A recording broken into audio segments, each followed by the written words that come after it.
शुरू करें। मित्रों, सबसे पहले तो आपका धन्यवाद कि आप इस प्रेस वार्ता के लिए यहां पर पहुंचे। एक पुरानी कहावत है, गुरु कीजे जान, पानी पीजे छान।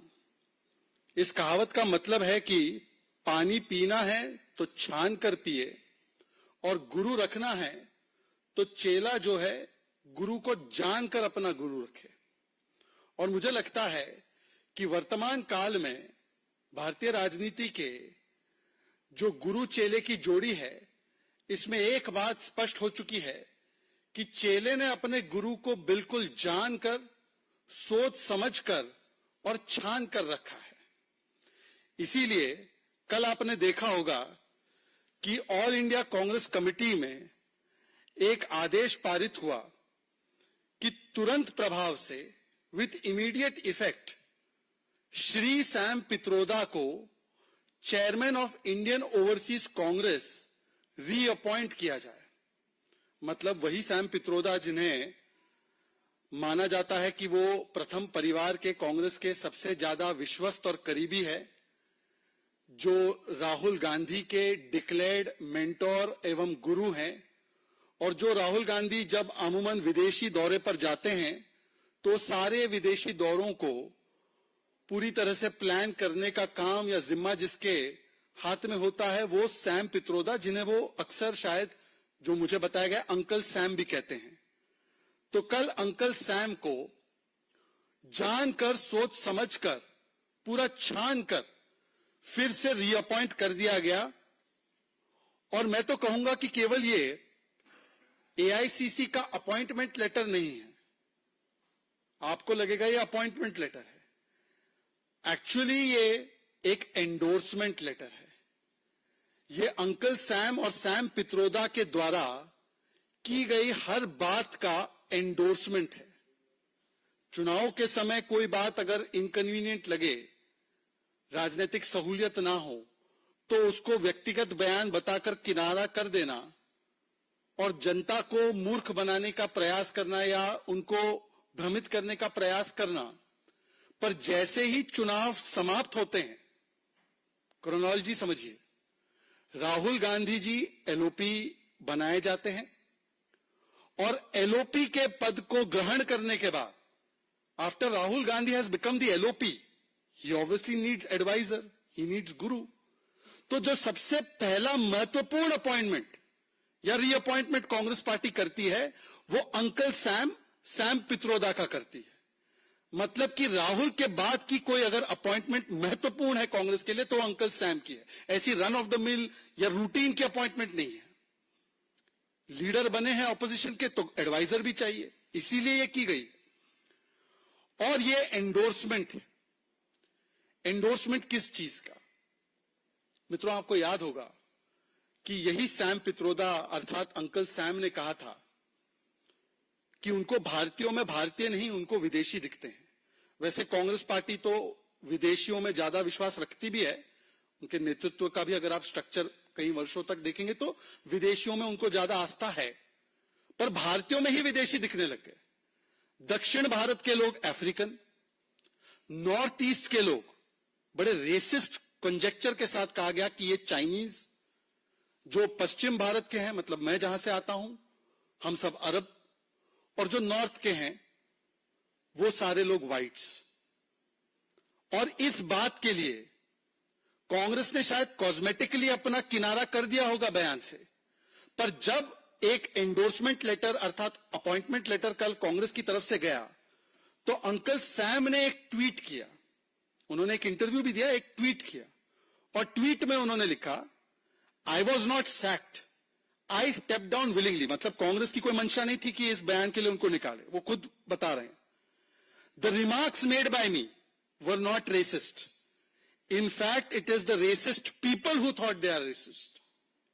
मतलब अंकल सैम को जब कल कांग्रेस ने रीअपॉइंट किया तो अंकल सैम ने आकर यह कहा कि कांग्रेस तो मेरी बातों से पूर्ण तरीके से इत्तेफाक रखती है और मेरे कमेंट्स रेसिस्ट नहीं हैं, उल्टा जिन लोगों ने इस विषय पर बात उठाई वो रेसिस्ट है। मतलब यदि कोई साउथ इंडिया का व्यक्ति हो जिसको बुरा लगा हो कि आपने मुझे अफ्रीकन बोला, ही इज रेसिस्ट। अगर कोई नॉर्थ ईस्ट के व्यक्ति, और मुझे याद है उस समय पर हमारे किरण रिजिजू साहब ने और पेमा खांडू साहब ने इस विषय को उठाया था, तो वो रेसिस्ट है। आपने उनको चाइनीज बोल दिया पर वो रेसिस्ट है। सैम पित्रोदा जी और कांग्रेस पार्टी रेसिस्ट बयान नहीं कर रही है। और फिर उसके बाद वो कहते हैं कि मैं अपनी बात के लिए शर्मिंदा नहीं हूं, मैं अपनी बात पर कायम हूं, अडिग हूं। आज मैं इस मंच से सवाल पूछना चाहता हूं, रेवंत रेड्डी जी से मैं सवाल पूछना चाहता हूं कि क्या रेवंत रेड्डी साउथ इंडियंस को अफ्रीकन समझते हैं जैसे सैम पित्रोदा बता रहे हैं? सिद्धरमैया जी से, एमके स्टालिन जी से, और कांग्रेस में तो कई सारे नेता है ना जो नॉर्थ साउथ की बड़ी बड़ी बातें करते हैं। भाई कलकुरुची में इतने लोग मारे गए, उस पर आप चुप रहे, पर जिसने साउथ इंडियंस को अफ्रीकन कह दिया उस पर भी आप चुप हैं। और केवल चुप नहीं, उनकी बातों को सही मानते हुए उनको रीअपॉइंट कर दिया। और केवल यहां बात नहीं समाप्त होती, गुरु की और भी कुछ बातें हैं जो चेले को बड़ी अच्छी लगी है। और वो कौन सी बात है? गुरु ने कहा था कि 1984 का जो सिख जेनोसाइड हुआ, जिसमें 3,500 सिखों का नरसंहार और कत्लेआम हुआ, जिसपे राजीव जी जो उनके मित्र थे गुरु के, उन्होंने कहा था कि बड़ा पेड़ गिरता है धरती हिलती है। तो गुरु ने कहा हुआ तो हुआ। चेले को, मतलब कि राहुल जी को, गुरु की यह बात बिल्कुल पसंद है। वो इंडोर्स कर रहे हैं जब वो सैम पित्रोदा, अंकल सैम को रीअपॉइंट करवा रहे हैं।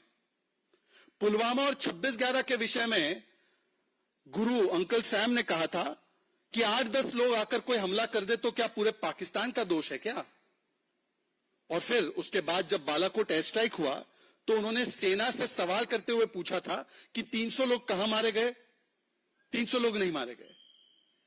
गुरु की इन बातों को चेले एंडोर्स कर रहे हैं, मतलब कि सेना पर सवाल खड़े करना और पाकिस्तान को क्लीन चिट देना। आजकल जो चेले हैं वो संविधान की कॉपी लेकर घूमते हैं, जय संविधान भी बोलते हैं। गुरु ने संविधान पे भी अपना विशेष ज्ञान जो है प्रकट किया है। संविधान के विषय में गुरु ने कहा है कि संविधान बनाने में आंबेडकर जी का क्या योगदान था? योगदान था तो नेहरू जी का था। यह गुरु जी का बयान था, ट्विटर पर ट्वीट भी है उनका। मतलब कि आज राहुल गांधी जी ने सैम पित्रोदा की अपॉइंटमेंट और कांग्रेस पार्टी ने उनकी अपॉइंटमेंट को एंडोर्स करते हुए आंबेडकर जी का सबसे बड़ा अपमान किया है, संविधान का सबसे बड़ा अपमान किया है। उसके बाद गुरु ने यह भी कहा कि जो राम है, प्रभु श्री राम, राम मंदिर और राम नवमी, यह भारत आइडिया ऑफ इंडिया के खिलाफ है। It is against the idea of India. मतलब आज उत्तर प्रदेश की धरती में जो समाजवादी और कांग्रेस पार्टी दम भरती है कि हम लोग यहां जीत गए, वहां जीत गए, जिस व्यक्ति ने कहा कि प्रभु श्री राम और रामनवमी आइडिया ऑफ इंडिया के साथ जुड़ नहीं सकते, आज ऐसे व्यक्ति को पदोन्नति देकर उनको एडवाइजर बनाने का काम, उनको गुरु मानने का काम राहुल गांधी ने किया है। और फिर पूरे देश के मिडिल क्लास के लिए भी उन्होंने एक संदेश दिया था। गुरु सैम पित्रोदा जी ने कहा था कि मिडिल क्लास को सेल्फिश नहीं होना चाहिए, उनके ऊपर और टैक्सेस थोप दिए जाने चाहिए। उन्होंने इनहेरिटेंस टैक्स की भी बात की थी, जिसमें वो चाहते थे कि 55% अगर किसी का हो तो उसकी प्रॉपर्टी का 55% वो बांट दिया जाए। तो आज इन सभी बयानों और स्टेटमेंट्स और सेंटिमेंट्स को कांग्रेस पार्टी ने इस अपॉइंटमेंट लेटर के माध्यम से एंडोर्स किया है। यह एंडोर्समेंट लेटर है सैम पित्रोदा के इन बयानों का।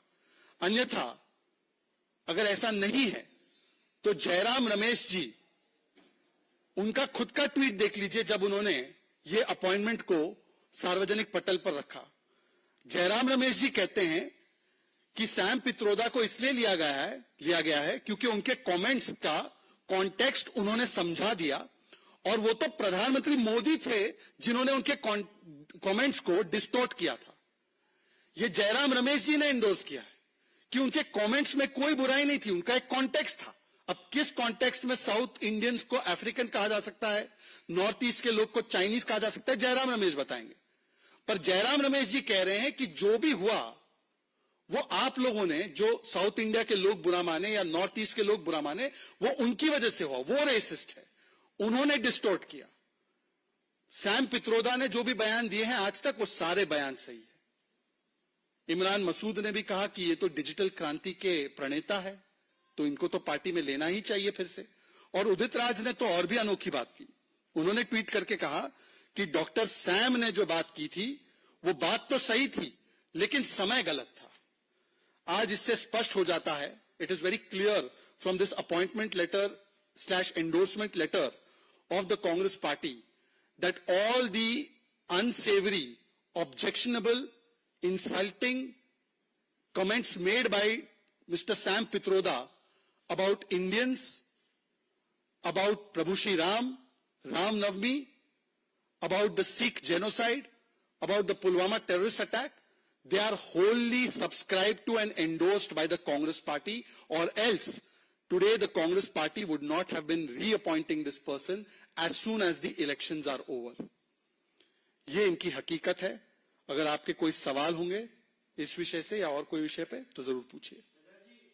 संगोल को लेकर के एक सवाल है। जिस तरीके से समाजवादी पार्टी ने आज सवाल उठाया, उन्होंने ये कहा कि ये कॉन्स्टिट्यूशन का अपमान है और कहीं ना कहीं आरोप लगाया कि उसको कॉन्स्टिट्यूशन को रिप्लेस करने की कोशिश हो रही है संगोल से। कैसे आप देखते हैं?